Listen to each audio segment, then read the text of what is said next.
అందరికీ నమస్కారం.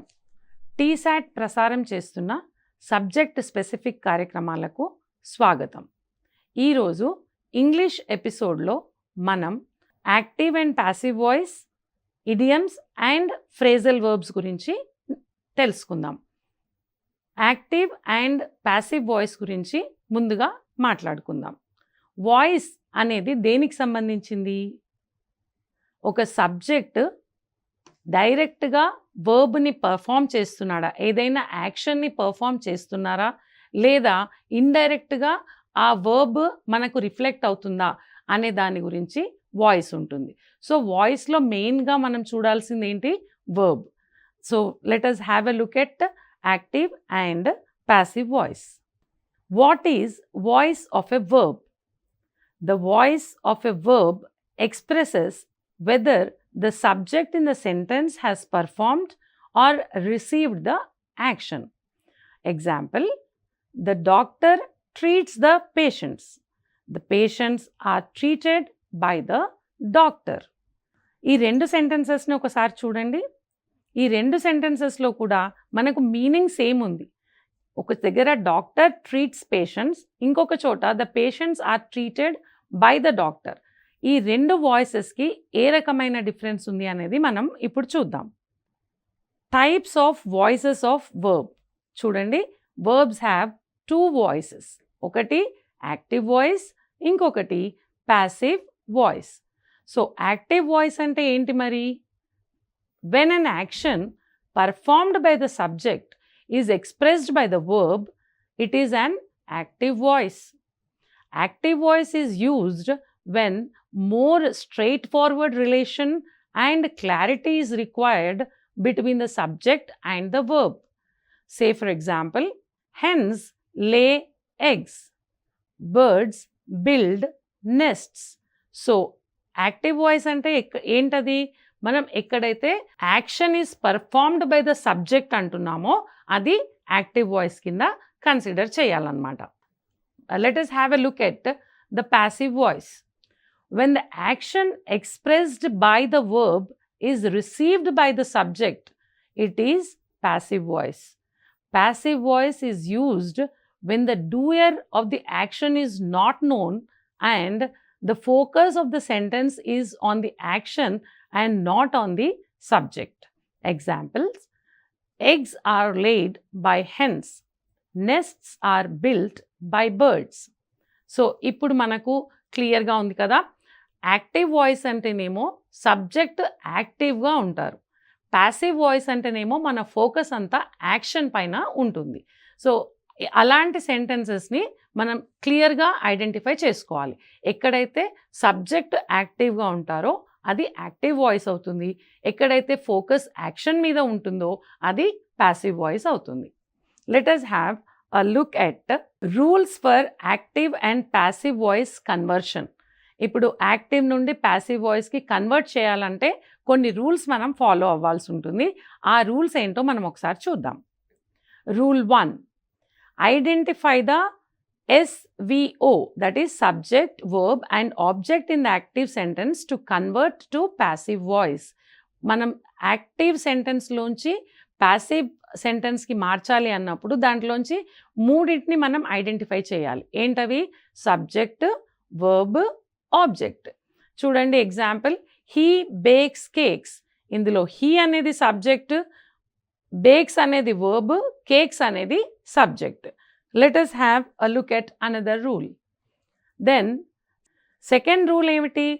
Interchange the object and subject with each other.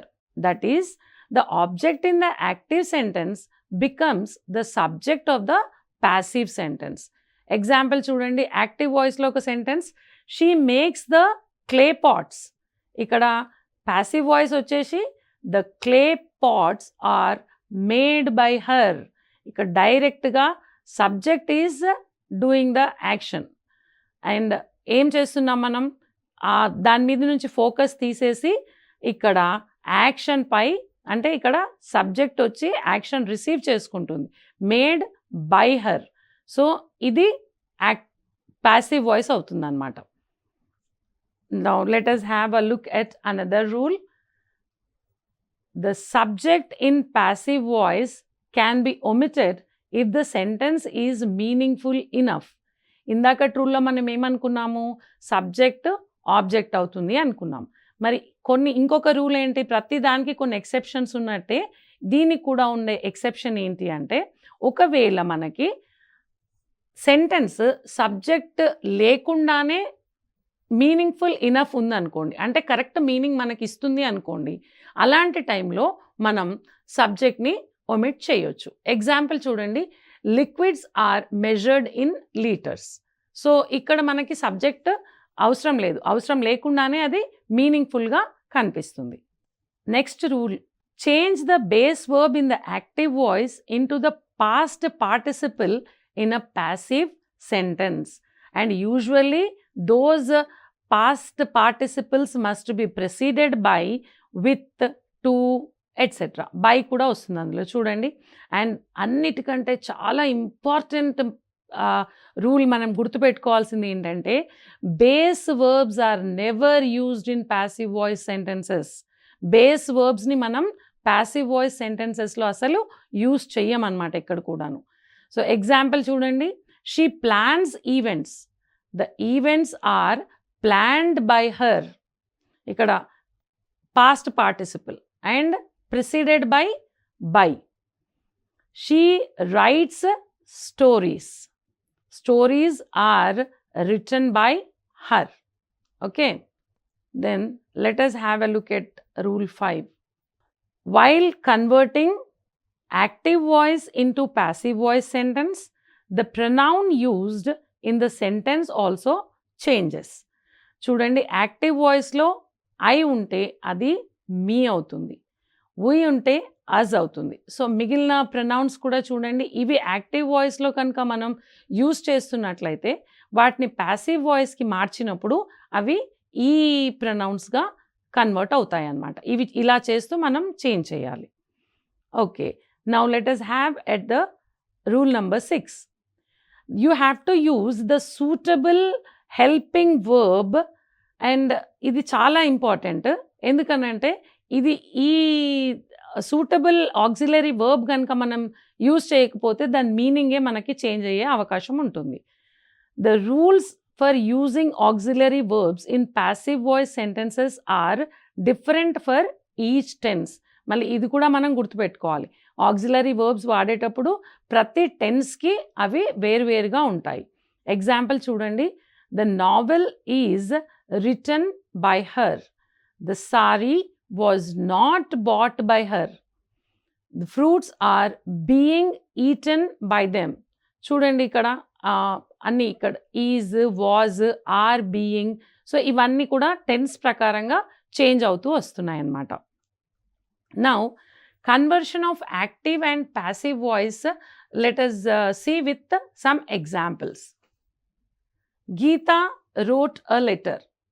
Then a letter was written by Geeta. చూడండి, ఇక్కడ subject వచ్చేసి object అయింది. ఇక్కడ ఇంకొక ఎగ్జాంపుల్ చూడండి, he cooks food. The food is cooked by him. So మనం ఫస్ట్ అనుకున్నట్టుగా సబ్జెక్ట్, వర్బ్, ఆబ్జెక్ట్ని ఐడెంటిఫై చేసి, ఆబ్జెక్ట్ వచ్చేసి ఇక్కడ మనకు కీ రోల్ ప్లే చేస్తుంది, ఆక్సిలరీ వర్బ్తో ఫాలో అవుతుంది. దెన్ పాస్ట్ పార్టిసిపుల్ కూడా ఉంది ఇక్కడ, కుక్డ్, అండ్ బై వచ్చేసి ఇక్కడ సబ్జెక్ట్ అవుతుంది. సో ఇలా మనం కన్వర్షన్ చేయాలన్నమాట. Now forms of active and passive voice for all tenses. ఇందాకే అనుకున్నాం మనము, అవి కొన్ని టెన్సెస్ ప్రకారంగా చేంజ్ అవుతాయి అని. సో ఇక్కడ సింపుల్ ప్రజెంట్లో ఎలా చేంజ్ అవుతుందో చూడండి. He writes an essay, and in the passive voice it becomes an essay is written by him. We have talked about this. We will never use base verbs in passive voice. It should be past participle.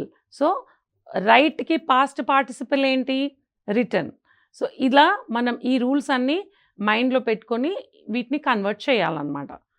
Let us have a look at the another tense, present continuous tense. Let us see how they are changing. They are eating berries. The berries are being eaten by them. Are being, eat, eaten. ఈ చేంజెస్ని note చేయండి. Let us have a look at another tense. Present perfect tense. Has he done the work? ఇక్కడ already మనకి present పార్టిసిపల్లోనే ఉంది ఇక్కడ.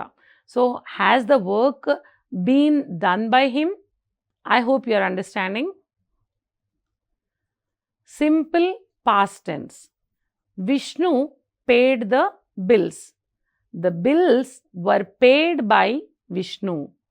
So you see the change in passive voice here. ఇక్కడ సింపుల్గా పేడ్ ఉంది. మనం ఇక్కడ ఏం చేస్తున్నాం? We are taking the help of an auxiliary verb and that too in the correct tense. The bills were paid by Vishnu.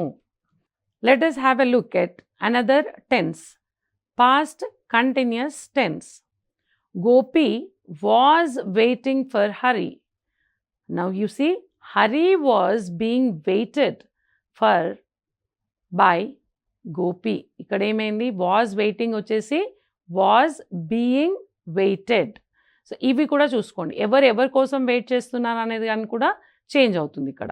మనం అనుకున్నాం కదా subject object doer of the task ఇక్కడ చేంజ్ అవుతారు.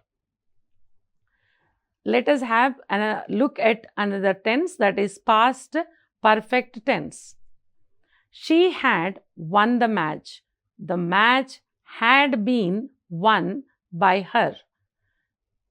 Let us have another tense here. Simple future tense. He will write a letter. A letter will be written by him. చూడండి, will write is becoming will be written. మనం ఏమనుకున్నాం? Write base verb, written past participle. So ఆ changes చూడండి. మళ్ళీ టెన్స్లో కూడా will వచ్చేసి will be అవుతుంది అది. Okay. Future perfect tense. Meena will not have change the bedsheet.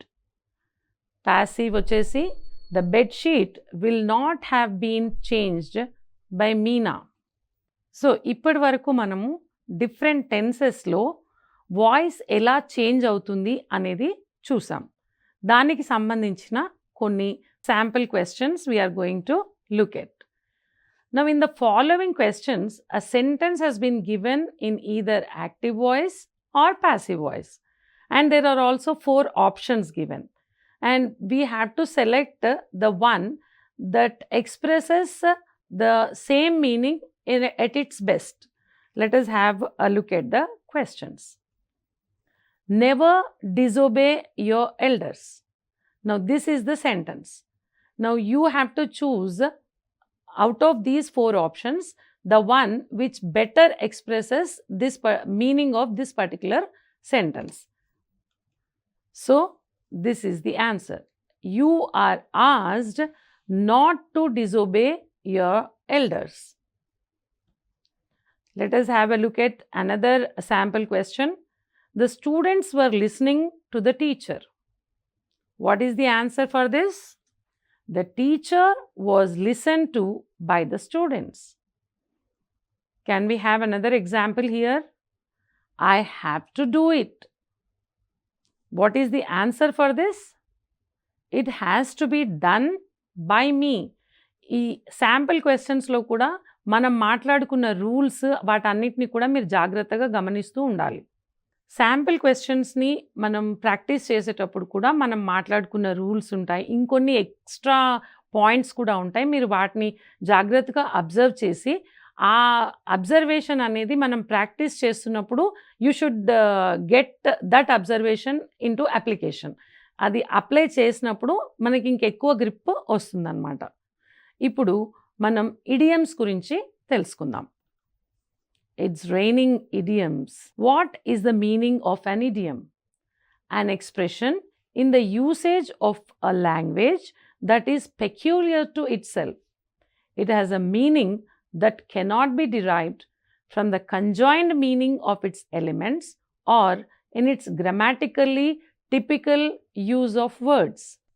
Idiom అనేది ఒక లాంగ్వేజ్ ఎక్స్ప్రెషన్. అది పర్టిక్యులర్గా ఆ లాంగ్వేజ్కి చాలా స్పెషల్గా ఉంటుంది. నిజానికి ఒక ఇడియం చదివినప్పుడు దాని లిటరల్ మీనింగ్ కనుక మనం తీసుకుంటే అది వేరేగా ఉంటుంది. మరి ఆ కంజాయిండ్ మీనింగ్ కూడా డిఫరెంట్గానే వస్తుంది. బట్ ఒక కాంటెక్స్ట్లో ఒక సిచ్యువేషన్లో మాట్లాడినప్పుడు ఆ మీనింగ్ డిఫరెంట్గా వస్తుందన్నమాట. ఆ ఇడియమ్స్ అనేవి మనకి మన లాంగ్వేజ్ ఫ్లూయెన్సీ, మన లాంగ్వేజ్ స్టాండర్డ్ని కూడా అవి ఒక్కొక్కసారి డిఫైన్ చేస్తూ ఉంటాయి. సో ఇడియమ్స్ అనేవి ఏంటి అని మనం ఇప్పుడు తెలుసుకున్నాం కదా. వాటి ఎగ్జాంపుల్స్ని అవి ఎలా కొన్ని మీనింగ్ ఐ రిపీట్. ఇప్పుడు ఇడియమ్స్ అంటే దాని అర్థం తెలుసుకున్నాం కదా. వాటి ఎగ్జాంపుల్స్ చూస్తే ఇంకొంచెం క్లారిటీ వస్తుంది మీకు. ఆ ఎగ్జాంపుల్స్ ఒకసారి మనం చూద్దాం. ఎగ్జాంపుల్ చూడండి. My son was sick yesterday and now I'm feeling a bit under the weather. ఇక్కడ చూడండి, అండర్ ద వెదర్ అనేది ఇడియం. యాక్చువల్గా అండర్ ద వెదర్ అని అంటే మనకి మీనింగ్ చూసుకుంటే ఈ వీటి పదాల ఎగ్జాక్ట్ మీనింగ్ తీసుకుంటే దాని అర్థం ఏమొస్తుంది అసలు అర్థం కావట్లేదు. ఈ సెంటెన్స్లో ఇట్లా ఇలా పెట్టారు ఇది అని చెప్పేసి. బట్ ఇక్కడ చూడండి, యాక్చువల్ మీనింగ్ ఏంటది? టు ఫీల్ ఇల్. ప్రతి ఇడియంకి కూడా ఒక ఆరిజిన్ అంటూ ఉంటుంది. నేను ఒక్కదానికి మట్టుకుని మీకు చెప్తాను. దీనికి యాక్చువల్లీ ఇది ఒక సంబంధించిన ఇడియం అన్నమాట ఇది. So this idiom is believed to be nautical in nature. When a sailor was feeling ill, he would go beneath the bow అంటే front part of the boat అనమాట. అక్కడికి వెళ్ళి and this would hopefully protect him from adverse conditions as he was literally under the bad weather that could further sicken him. Therefore, a sailor who was sick could be described as being under the weather. So, idini under the weather ante dan meaning enti ikkada manaki oka sailor already health బాలేనప్పుడు అతను front part boat యొక్క front పార్ట్లోకి వెళ్ళి దాని కింద ఉంటాడు. ఈ already బ్యాడ్గా ఉన్న వెదర్ ఏదైతే ఉందో అది ఆయన హెల్త్ పాడు చేయకుండా అనమాట. సో అక్కడి నుండి వచ్చిన ఇడియం ఏంటిది? Under the weather. ప్రతి ఇడియంకి ఒక ఆరిజిన్ అనేది ఉంటుందన్నమాట. మనము ఇక్కడ ఈ ఇడియం యొక్క ఆరిజిన్ తెలుసుకున్నాం. అలాగే ఇంకో కొన్ని ఇడియమ్స్, వాటి మీనింగ్స్, వాటికి సంబంధించిన ఎగ్జాంపుల్స్ని మనం ఇప్పుడు చూద్దాం. A bit much, type of behaviour that is unreasonable. A bit too much, he criticizes her food a bit much. So a bit much అంటే ఏంటి? a bit too much అని అర్థం. ఇక్కడ సెంటెన్సెస్ కూడా మీకు అర్థమవుతుంది కదా ఎలా వాడాలి అది అని. So be on cloud 9 to be very happy. Sharada was on cloud 9 when her book was published. ఎంత హ్యాపీ న్యూస్ కదా అది. సో మనం హ్యాపీ అని చెప్పేదానికి ఏమని వాడుతున్నాం ఇక్కడ? On cloud 9. So idioms add beauty to the language. A busy bee, a busy and active person who moves quickly from task to task. ఇక్కడ మనం దీన్ని కొంచెం డిరైవ్ చేసుకోవచ్చేమో. బీ ఎలా బిజీగా ఉంటుందో అలా బిజీ బీ అని. ఓకే, సో ఇక్కడ ఎగ్జాంపుల్ కూడా చూడండి. I enjoyed being a busy bee getting things done, she said in her confident way. So busy bee అంటే చాలా బిజీగా ఉండే పర్సన్కి సంబంధించి ఇది రిఫర్ చేస్తాం. Let us have a look at another example. A cat nap, a short sleep during the day. అలాంటప్పుడు మనం దాన్ని ఏమంటే మధ్యాహ్నం పూట ఎప్పుడైనా పడుకుంటాం కదా, కునుకు అన్నమాట ఇది. అ క్యాట్ నాప్. ఇంకొకటి చూడండి ఇక్కడ. అ cold day in July, something that will never happen. జూలైలో కోల్డ్గా ఉండేది ఎప్పుడైనా పాసిబులా? సో దానికి సంబంధించి ఏమి అది ఉంది మనకి ఇక్కడ. It will be a cold day in July when our team wins the championship. We're terrible అంటే మన టీం ఎట్లా ఉంది? చాలా అసలు బాగాలేదన్నమాట. అట్లాంటప్పుడు మనము మ్యాచ్ విన్ అయ్యేదానికి ఏమీ అవకాశం లేదు, ఛాంపియన్షిప్ విన్ అయ్యేదానికి. ఒకవేళ అది జరిగిందని అంటే అది కోల్డ్ డే ఇన్ జూలై అని చెప్తున్నాం. సో ఇలా మనం ఇడియంని దాని లిటరల్ మీనింగ్ కంటే కూడా అక్కడ కాంటెక్స్ట్లో ఆ సిచ్యువేషన్లో ఏం మీనింగ్ ఇస్తుంది అనేది ఎక్కువగా చూడాలి. ఇలా ప్రతి ఇడియంకి ఒక డిఫరెంట్ మీనింగ్ ఉంటుంది. ఇంకొన్ని ఇడియమ్స్ చూద్దాం. అ cold fish, someone who is not often moved by emotions or who is regarded as being hard. Feelings లేకపోతే ఏమంటాం? A cold fish. A cut above, slightly better than that. What is given? John Smith's detective stories are a cut above the rest. Now, white elephant. White elephant means expensive, but it is useless. Beat around the bush. Beat around the bush, the meaning, actual meaning is to avoid talking about what's important. I am sorry, but your meeting was beating around the bush. That means there was nothing important that was discussed in the meeting. So let us have some more example. Hit the sack, that is go to sleep. Easier said than done. Not as easy as it appears to be. Losing weight is easier said than done.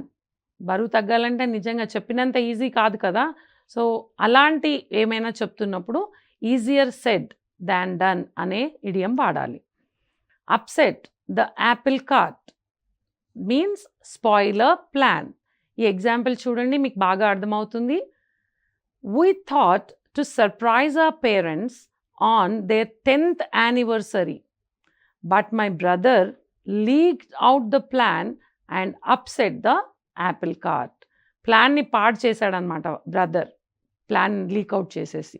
So upset the Apple cart అంటే ఎప్పుడైనా మనం అనుకున్నది అనుకున్నట్టు పోకపోతే అప్పుడు దాన్ని ఈ idiom వాడాలి. Let us have a look at some more idioms.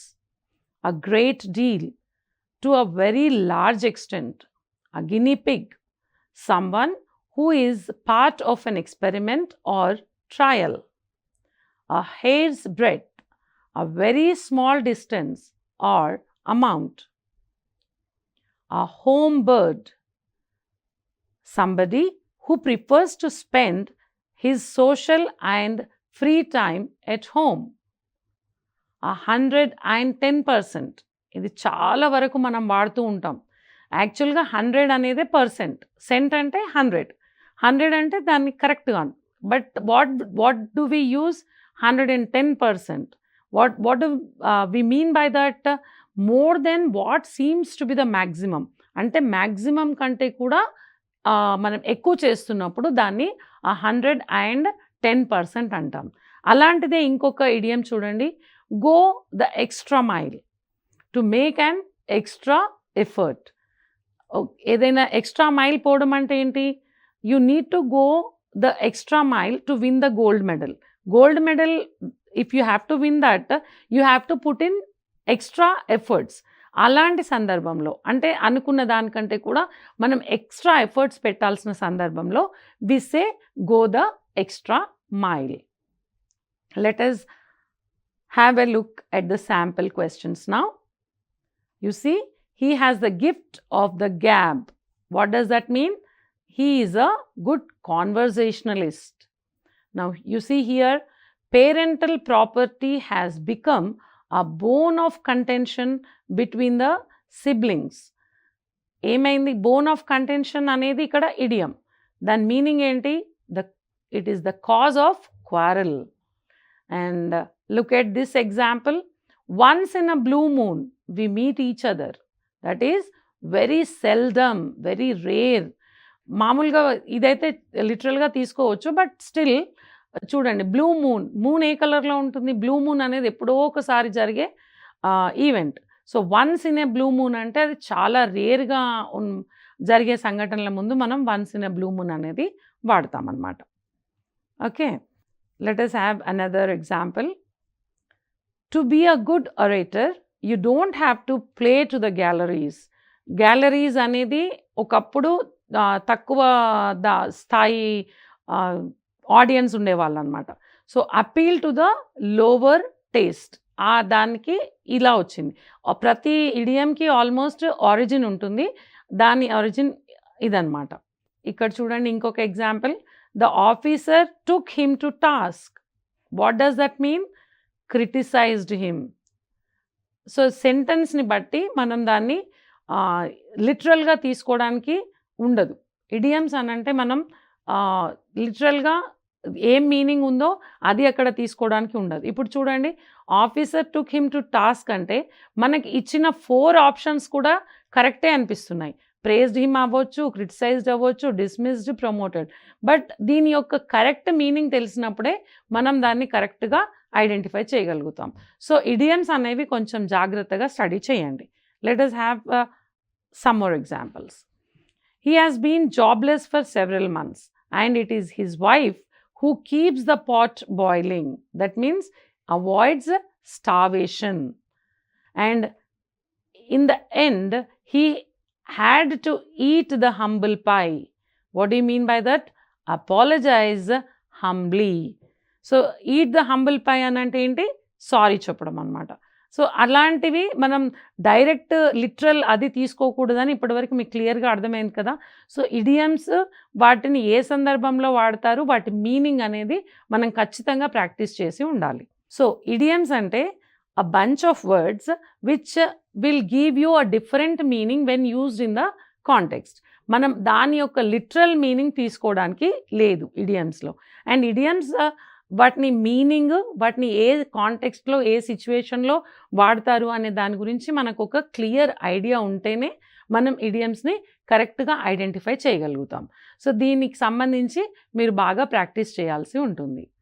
మనం ఇప్పుడు ఫ్రేజల్ వర్బ్స్ గురించి కొంత తెలుసుకుందాం. Phrasal verbs. What do you mean by phrasal verb?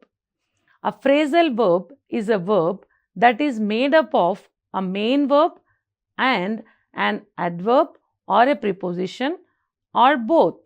Now, this particular part is called as particle. Let us know in detail. ఇప్పుడు చూడండి, typically ఇందాక idioms లాగానే ఇది కూడా their meaning is not obvious from the meanings of the individual words themselves. ఇప్పుడు looked down, ఇది looked అంటే ఈ రెండిటి మీనింగ్ కలిపి మనం తీసుకుంటే అది లిటరల్గా వేరే వస్తుంది. బట్ ఇక్కడ ఏముంది చూడండి, she has always looked down on me అంటే that is to treat with disrespect. ఒక అగౌరవంగా చూడడం అనేది ఈ ఫ్రేజల్ వర్బ్ యొక్క మీనింగ్ అన్నమాట. Now let us have a look at the word order and how these word orders are separable and inseparable in phrasal verbs. In terms of word order, there are 2 main types of phrasal verbs. One is separable, the other is inseparable. You see, separable means for example, you look at this phrasal verb called off. దీన్ని separate చేయొచ్చు మనం. They have called the meeting off. Or you can say they have called off the meeting. ఇవి రెండు కలిపి చెప్పినా separate చేసి చెప్పినా the meaning is same. Okay, now some common separable phrasal verbs you can have here. I mean, you can see in the list. These are separable phrasal verbs. అవి కలిపి చెప్పినా separate చేసి చెప్పినా the meaning is same. Let us have a look at the non-separable phrasal verbs. Now see, they remain together. You cannot separate them. Example చూడండి, who looks after her when you are at work. So looks after అనేది ఒక phrasal verb, but ఈ వర్డ్స్ని మనం సపరేట్గా use చేయలేం. ఇక్కడ looks, after రెండు కూడా ఎప్పుడు పక్కపక్కనే రావాలి, వాటిని సపరేట్ చేసి వాడలేం. They are non separable. Now let us have a look at some more non separable phrasal verbs. You can see came across. స్లైడ్లో చూడండి, there are almost 4 non separable phrasal verbs are given. I came across, turned in to, get over, looking in to. వీటిని మనం separate చేసి వాడలేం. వీటి చూడండి, వాటి meaning కూడా మీకు ఇక్కడ ఇచ్చారు విత్ ఎగ్జాంపుల్స్. సో ఈరోజు మనం active and passive voice, idioms and phrasal verbs గురించి బ్రీఫ్గా తెలుసుకున్నాం. వీటికి సంబంధించి మీరు మరింత ప్రాక్టీస్ చేసి వీటి మీద మంచి గ్రిప్ సాధించగలరని ఆశిస్తూ సెలవు.